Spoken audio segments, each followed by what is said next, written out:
The thermometer read -42, but it wasn't the cold that made my hands shake. It was the handprints.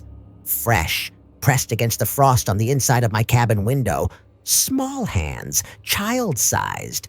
Except I lived alone, 20 miles from the nearest road, in the heart of the Alaskan wilderness, and I don't have children. The prints were perfect, every finger, every crease, like someone had pressed their palms against the glass from inside my cabin and held them there, breathing on the window until the frost gathered around them. I stood outside in the snow, staring at those prints, and felt something crack inside my chest, because I'd locked that cabin from the outside. I checked every room before I left for my supply run, and when I came back, nothing was disturbed. Nothing was missing. Just those handprints, waiting. Few people understand what isolation really means. Not the kind you choose for a weekend, the kind that swallows you whole, the kind where help is days away, and the darkness lasts for months. Alaska isn't just remote, it's ancient, vast. And in those small towns scattered across the frozen north, people learn quickly that some things aren't explained by science or reason. They're just endured. Whispered about, survived. This is what really happened. 8 true encounters from the edge of the world, where the cold isn't the only thing that kills, where the silence has teeth, where people vanish into the white, and sometimes something else comes back wearing their face. Before we go deeper into the darkness, hit that subscribe button and turn on notifications. Here at Chills from Reality, every story leaves a mark, one you might not forget. Stay with us, because what you're about to hear isn't fiction. It's documented, it's real, and it's waiting in those frozen places where the light doesn't reach. Now, let's begin. The town of Coldfoot sits 200 miles north of Fairbanks. Population fluctuates. Sometimes 12, sometimes 8. Depends on the season, depends on who makes it through the winter. The name itself tells you something. Coldfoot. Named after prospectors who got cold feet and turned back. Some places have a way of warning you, of telling you to leave before it's too late. In February of 2018, a trucker named Dennis Vorel stopped at the only gas station still open. It was 3 in the morning, the kind of morning where the sky never changes. Just endless black pressing down like a weight. Temperature was -38. His breath crystallized the moment it left his lungs. He filled his tank, watched the numbers climb on the pump. Everything felt wrong, too quiet, even for Alaska. He went inside to pay. The bell above the door didn't ring. Just silence. The clerk was gone. Coffee still hot. Steam rising from a mug on the counter. Radio playing static. Just white noise. No voices. No music. Keys on the counter. Cigarette still burning in an ashtray. Like someone had just stepped away. But the bathroom door was open. Empty. Toilet seat down. Lights on. Dennis called out. No answer. He looked around. Small place, 1 room, shelves stocked with canned goods and candy bars, everything in its place. He checked outside. Clerk's truck still there. Engine cold, snow undisturbed. No footprints leading away. Not a single track. Just the wind and the dark and the feeling that something was watching him from the trees across the road. He went back inside. Called out again. His voice sounded flat. Swallowed by the space, he noticed something. The clock on the wall had stopped. Hands frozen at 3:12, but his watch said 3:27. He paid, left cash on the counter. More than he owed. Got back in his rig, hands shaking. Not from the cold. But as he pulled onto the highway, something caught his eye in the rear view. The gas station, lights still on, and standing in the window, perfectly still, was a figure. Tall, too tall, shoulders too wide, head tilted at an angle that didn't look natural. Watching him leave, not moving, just standing there, and Dennis realized with a sick feeling in his stomach that the figure wasn't behind the glass. It was pressed against it, from the inside, face touching the window, breath fogging the glass. Dennis drove for 6 hours straight without stopping, didn't even pull over to use the bathroom, just drove. Kept his eyes on the road, tried not to look in the rear view, but every time he did, for just a split second, he swore he saw headlights behind him. Way back, following, matching his speed, but whenever he focused, they were gone. When he finally called the station later that day from a truck stop near Fairbanks, no one answered. He called the local police, told them what he saw. They said they'd send someone. Local police drove out 3 days later. Roads were bad. Storm came through. When they arrived, they found the place locked. Coffee still warm. Clerk's truck buried in snow. Engine wouldn't turn over. Battery dead. But the clerk never seen again. His name was Tom Henley, 43 years old, lived in Coldfoot for 11 years. No history of running, no debts, no enemies, no reason to disappear. His ex-wife was contacted. She said Tom was stable, boring even, showed up to work every day, paid his child support on time, the kind of guy who didn't make waves. The only thing they found was a note tucked under the register. 4 words scrawled in shaky handwriting. The ink was smeared, like the hand that wrote it was trembling. It said, "It followed me inside." Police asked around, other truckers, locals. A few people mentioned seeing someone at the station. Late at night, same description, tall, too tall, standing in the window. But when they went inside to pay, no one was there, just the clerk. And the clerk never mentioned anyone else. Never seemed scared, just tired. They checked the security footage.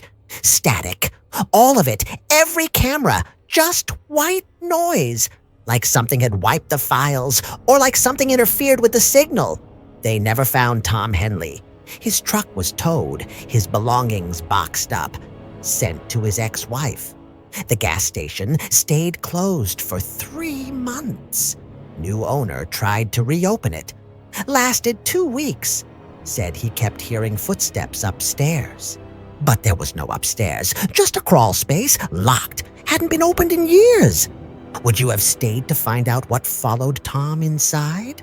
In the summer of 2016, a family moved to a cabin near Talkeetna. The Hoppers. John, his wife Linda, and their daughter Emily. Quiet people. John worked remotely, software engineer. Linda was a writer, freelance. They wanted to get away from the noise of city life, from the traffic and the screens and the constant buzz of Seattle. They wanted peace. They wanted space. They wanted to reconnect. The cabin was old, built in the 70s, needed work. But it had good bones, surrounded by spruce trees, mountain views, a creek running nearby. The realtor told them it had been empty for 2 years. Previous owners moved out suddenly, left most of their furniture, didn't even ask for it back. The realtor didn't know why, just said people come and go in Alaska. It's not for everyone. Emily was 7, bright kid, curious, loved the woods, loved the space, loved the animals. She'd spend hours outside, drawing pictures, collecting rocks, talking to herself. Her parents thought it was healthy, better than screens, better than the city. But 3 weeks after they arrived, she stopped sleeping, stopped eating, just stared out the window into the trees. Her mother asked what was wrong. Emily said the man in the trees was watching her. Said he smiled too wide. Said his teeth were wrong. Said he waved at her every night when the sun went down. But there was no man. Her father checked, walked the property, set up motion lights. Nothing. He told Emily it was her imagination, that moving to a new place can be scary, that shadows look different in the woods. She nodded, but she didn't believe him. Then one morning, Linda found drawings under Emily's bed, dozens of them, all the same image, a tall figure standing between the trees. No face, just a blank space where the head should be, and in every drawing, the figure was closer to the house. In the first drawing, it was barely visible, just a shape in the distance. By the last drawing, it was standing at the window, one hand pressed against the glass. Linda showed John. His face went pale. He asked Emily about the drawings. She said the man told her to draw him, said he wanted to be remembered, said he was lonely. John asked when the man talked to her. Emily said every night. Through the window, she said he whispered, said he knew her name, said he knew all their names. That night, John stayed up, watched Emily's window. Around midnight, he saw movement in the trees, a shape, tall, too thin, moving between the trunks, not walking, gliding. He grabbed a flashlight, went outside, yelled for whoever it was to show themselves. The shape stopped, just stood there. Flashlight beam hit it, and John saw something that made his blood freeze. It looked like a person, but wrong. Proportions off, arms too long, legs bent backward, and the face. It was smooth, featureless, like someone had erased it, but it was smiling. He could feel it smiling, even without a mouth. The shape tilted its head, watching him, and then it moved, fast, faster than anything human. It circled the cabin, once, twice. John spun around, trying to keep it in the light, but it was too fast, and then it stopped, right in front of him, 5 feet away. John ran. Didn't think, just ran, got inside, locked the door, woke Linda, told her they were leaving. She didn't argue, they packed everything they could fit in the car. Emily didn't cry, didn't ask questions, just held her mother's hand. They left at 2 a.m. Drove south, didn't stop until they hit Anchorage. Before they left, John nailed boards over the back windows, every single one. When a neighbor asked why, he just shook his head. Said some things don't need doors to get inside. Said some things are already waiting. Have always been waiting. The cabin still stands, empty, for sale. Has been for years. Locals won't go near it after dark. And if you look closely at the windows, you can still see the boards, nailed from the outside, but there's something else. Scratches on the inside of the glass, like something tried to claw its way out. Have you ever felt watched in your own home? Have you ever known deep in your bones that you're not alone? The village of Anaktuvuk Pass is one of the most isolated places in North America. Population around 300, accessible only by plane. No roads in, no roads out. The name means place of caribou droppings in Inupiaq. Not exactly welcoming. It sits in the Brooks Range, surrounded by mountains, tundra stretching in every direction. In the winter, temperatures drop to -60. Darkness lasts for months, and the wind never stops.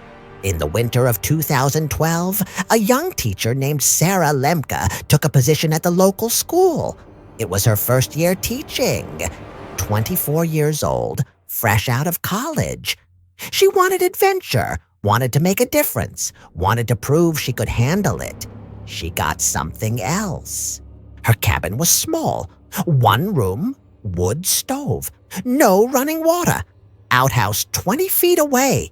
But she didn't mind.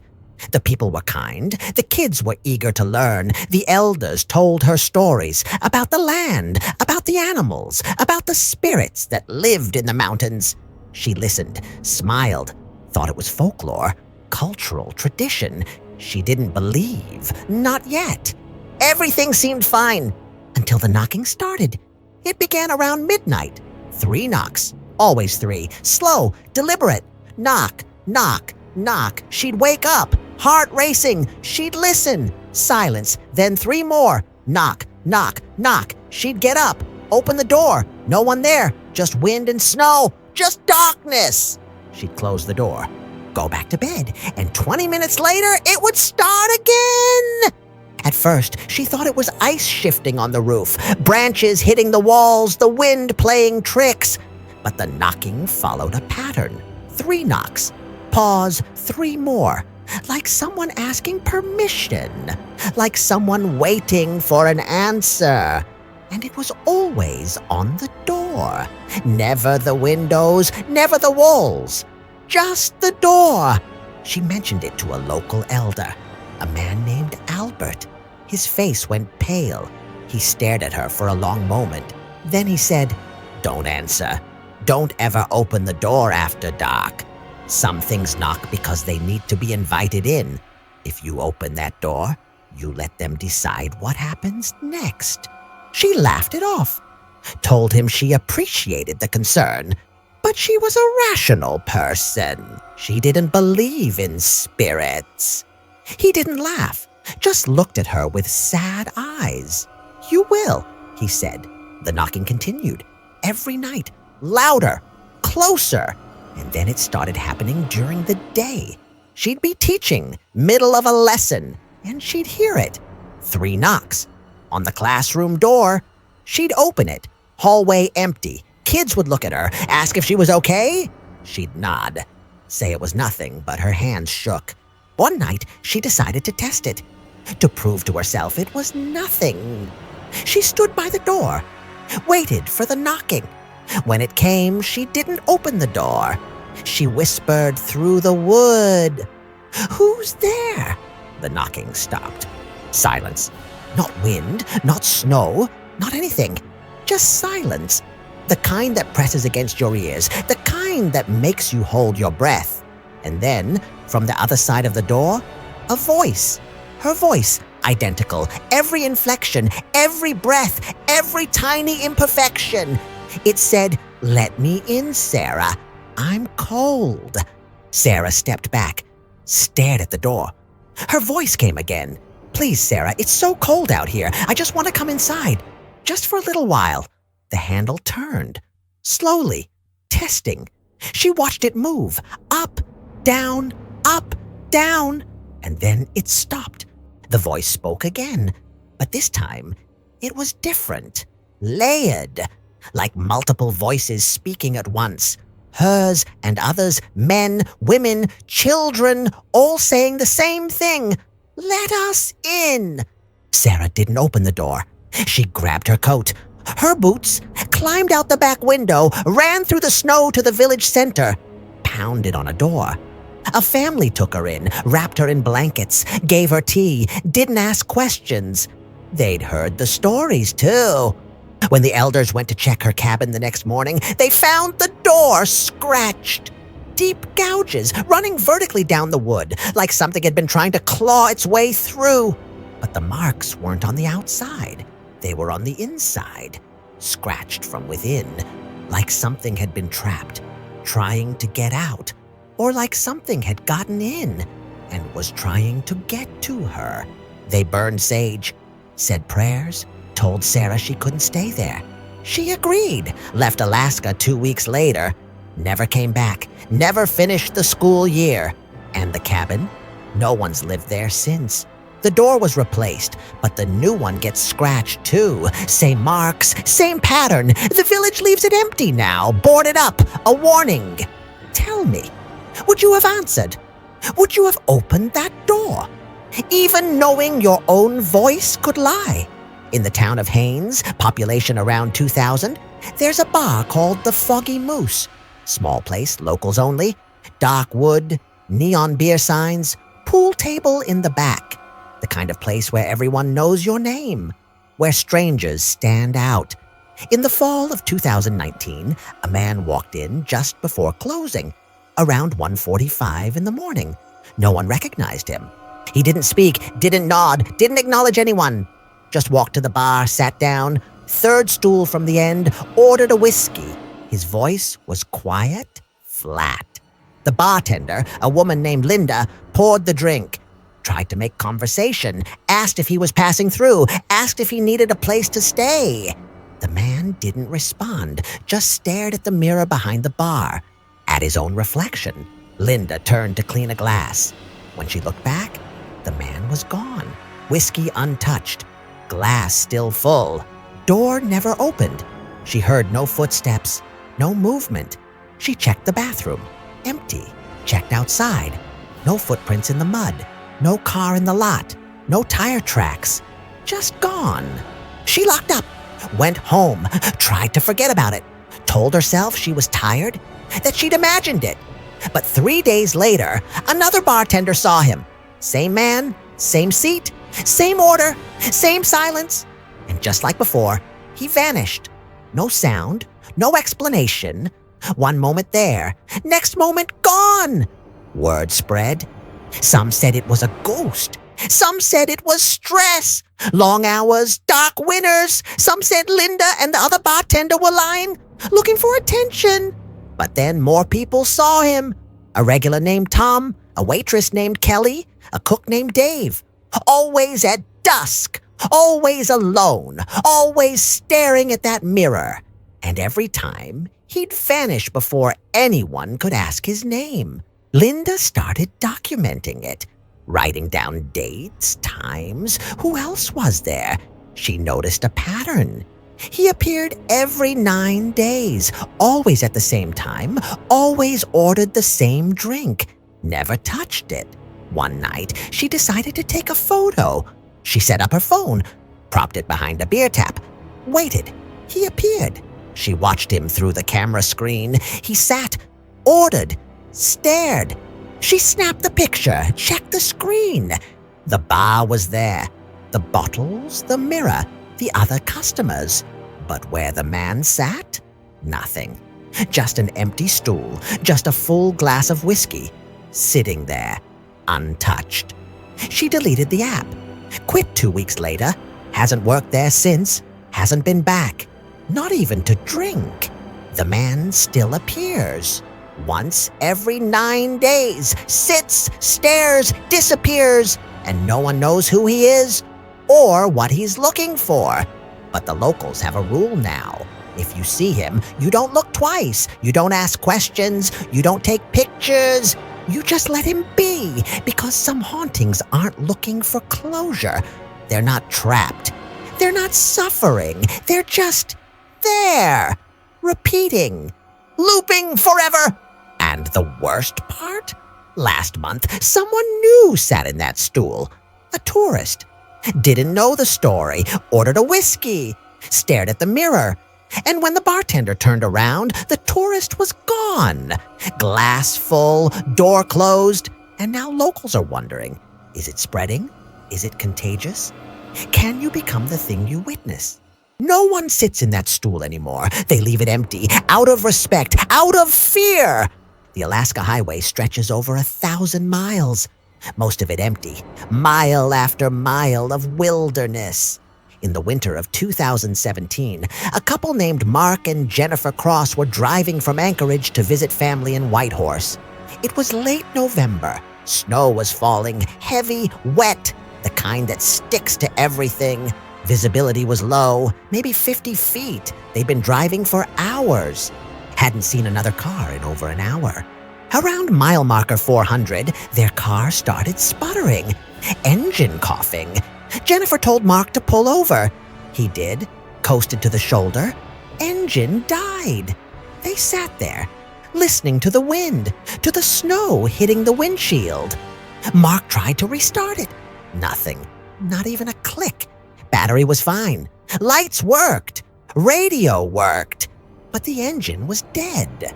Mark grabbed a flashlight, told Jennifer to stay in the car, keep the doors locked, keep the heater running on battery. He popped the hood. Cold air hit him like a fist. He started checking the engine. Belts looked fine. Battery cables tight. Everything looked normal. He was about to give up when he noticed something. Footprints in the snow leading from the tree line. Stopping at the back of the car, he walked around, followed them. They stopped at the trunk, then turned, walked back into the trees. He shone his flashlight. Saw nothing. Just darkness, just trees. He went back to the hood, and that's when he felt it, the sensation of being watched. He looked up into the trees, and he saw it, a shape, tall, standing between two spruce trees, 50 feet away, not moving, just standing there. Mark stood still, flashlight pointing down the road, into the snow. Jennifer watched him through the windshield, saw the beam of his flashlight moving. Then it stopped. Mark stood still, frozen. She rolled down the window, called his name. He didn't respond, just stood there, staring into the trees. She got out, walked over, touched his shoulder. He flinched, turned to her, face pale, eyes wide. He said, "There's someone standing out there." She looked, saw nothing, just snow and trees. Mark insisted, said there was a figure right there, watching them. She told him to get back in the car. They'd wait for help, radio for assistance.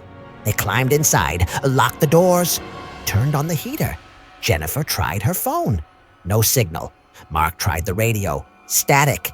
They waited, and then they heard it. Footsteps, outside, slow, deliberate, walking around the car, circling. Mark turned on the headlights. Nothing there, but the footsteps continued, around and around. Jennifer grabbed her phone, turned on the flashlight, pointed it out the window, and that's when they saw it. Footprints, fresh, leading from the tree line, stopping right next to the car, right outside Jennifer's window.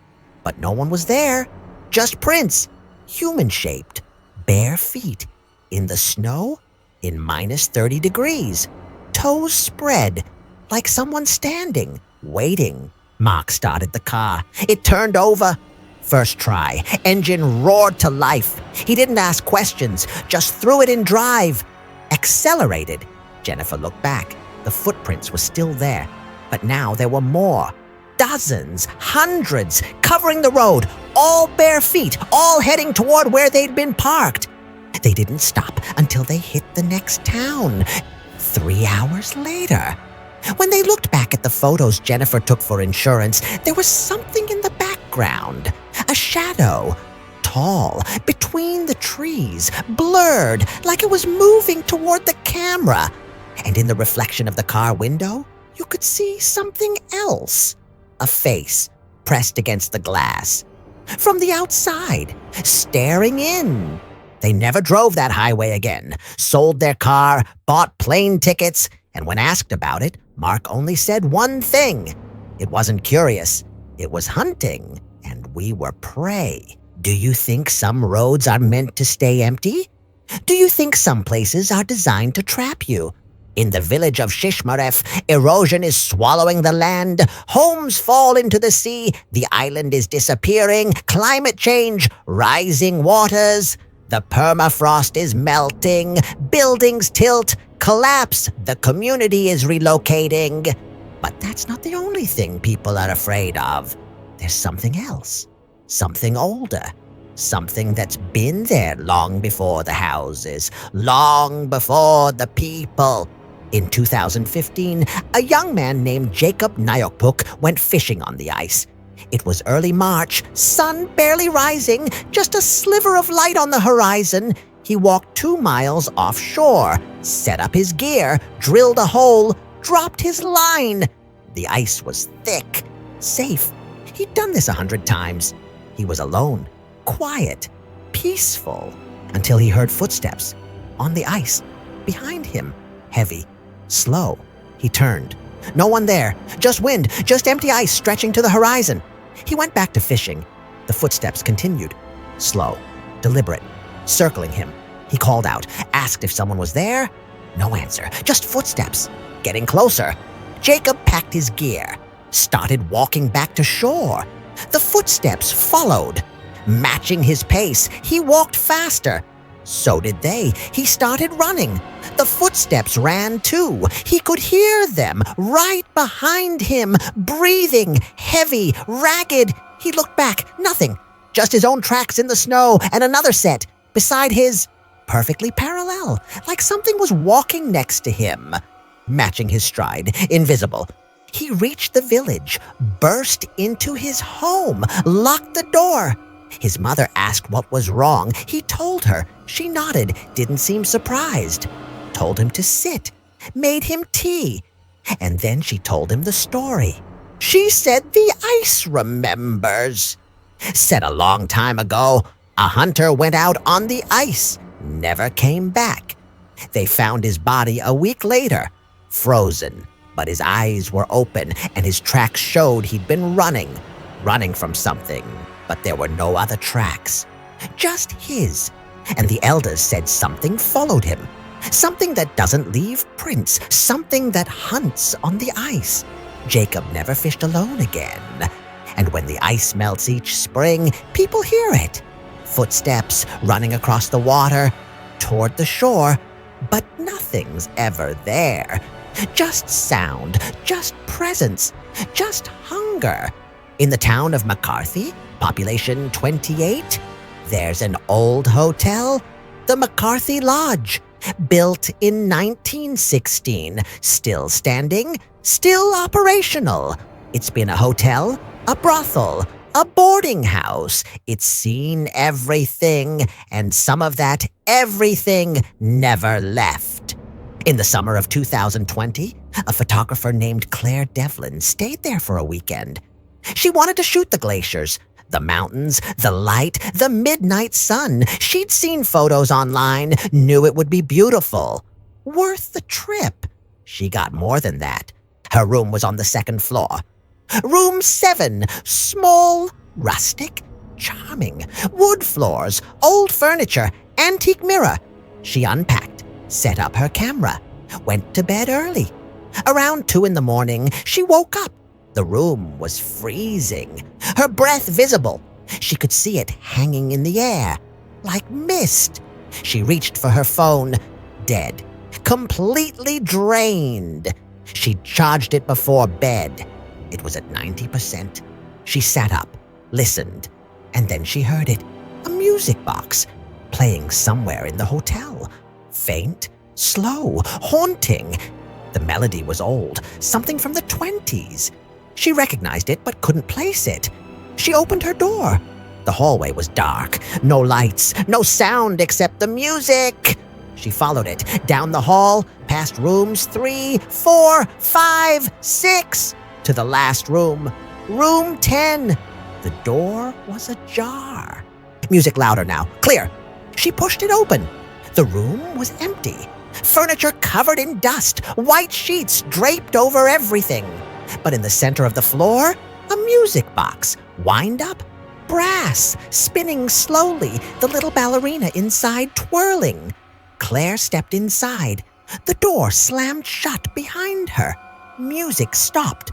Silence. She tried the handle. Locked. She banged on the door. Shouted. No response. She turned around. And in the corner of the room, barely visible in the moonlight, was a figure. Small, child-sized, sitting on the floor, facing the wall, wearing a white dress, hair long, dark, covering her face. The figure didn't move, didn't breathe, just sat there, perfectly still. Claire froze, couldn't move, couldn't scream, just stared. And then slowly the figure turned its head. Not its body, just its head, all the way around, 180 degrees, and smiled. A smile too wide, too many teeth, eyes black, empty, endless. Claire screamed, threw herself against the door. It opened. She fell into the hallway, scrambled to her feet, ran, didn't stop until she was outside, in her car, engine running. She didn't go back inside, didn't get her camera, didn't get her clothes, just drove all the way to Anchorage, 6 hours, nonstop. The hotel manager found her gear the next morning, in the room she'd stayed in. Room 7, not room 10. Her camera was on, last photo taken at 2:14 a.m.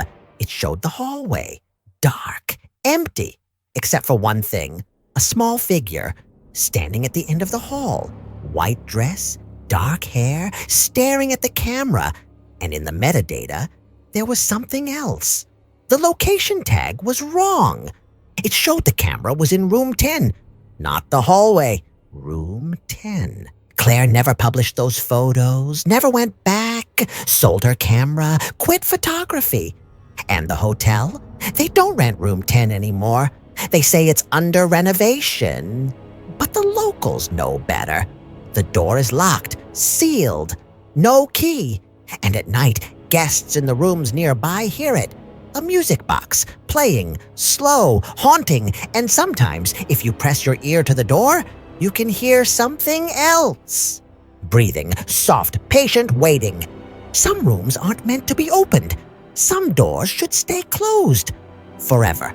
Have you ever felt a presence you couldn't explain? Have you ever known something was wrong before you saw it? Near the town of Chicken, Alaska, population 7, there's a trail. Locals call it the Quiet Path. It's not on any map, not marked. You only find it if someone shows you, and most people won't. In 2014, a hiker named Paul Hendricks was told about it by a man at a gas station. Said it led to an old mining camp. Said the views were incredible.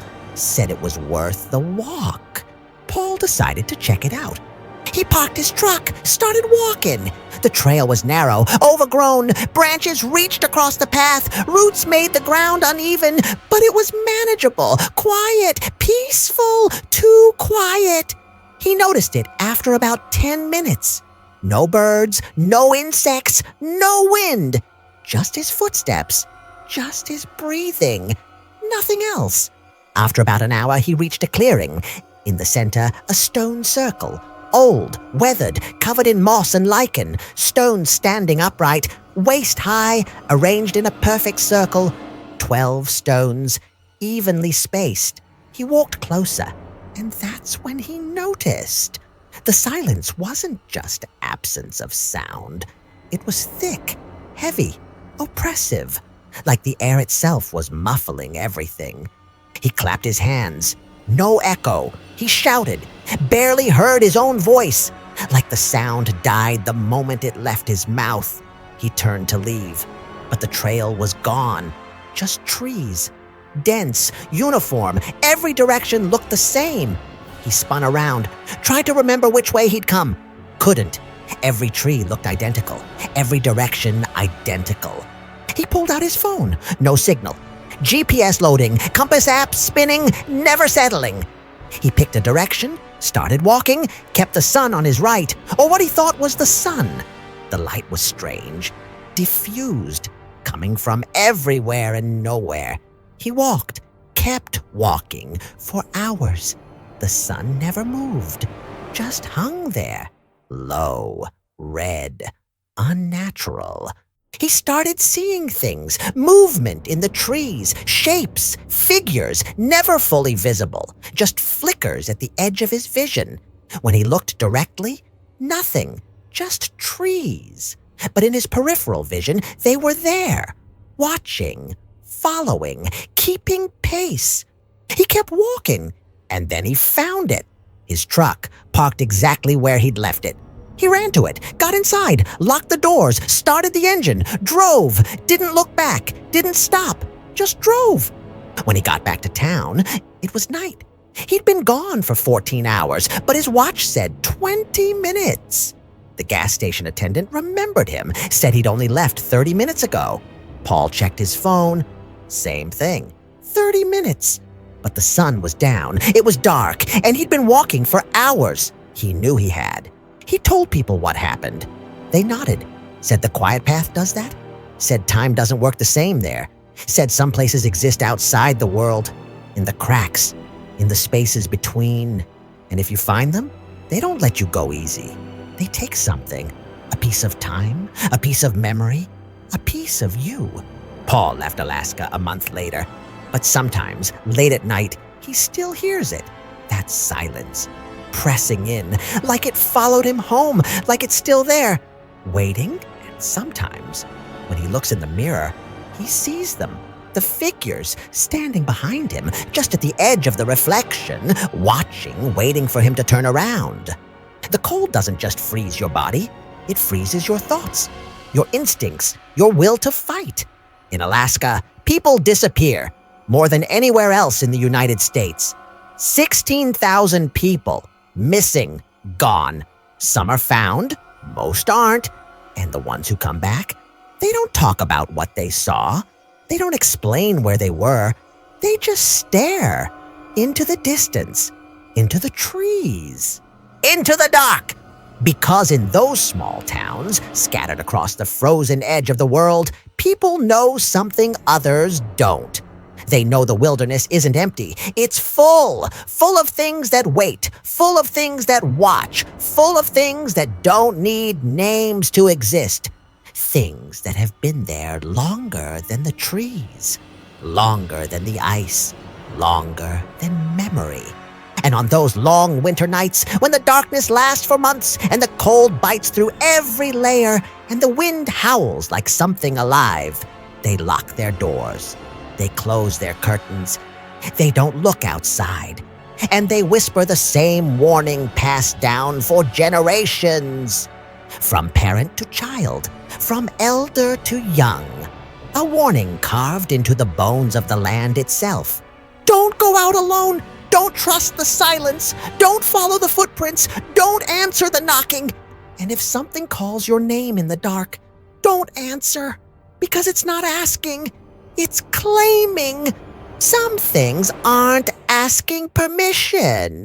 They're just waiting for you to make a mistake, to open the wrong door, to follow the wrong path, to answer the wrong voice. And once you do, once you invite them in, there's no going back. Because in Alaska, the land remembers, the cold preserves, and the darkness never forgets. If these stories made your heart race, made you check over your shoulder, made you grateful for the light, hit that like button and subscribe. Because here at Chills from Reality, the fear doesn't end when the story does. It follows you into the quiet moments, into the dark corners, into the spaces between sleep and waking. And maybe, just maybe, it's already there, behind you, watching, waiting, breathing. Turn on your notifications. Stay with us, because the darkness is vast. And we've only just begun.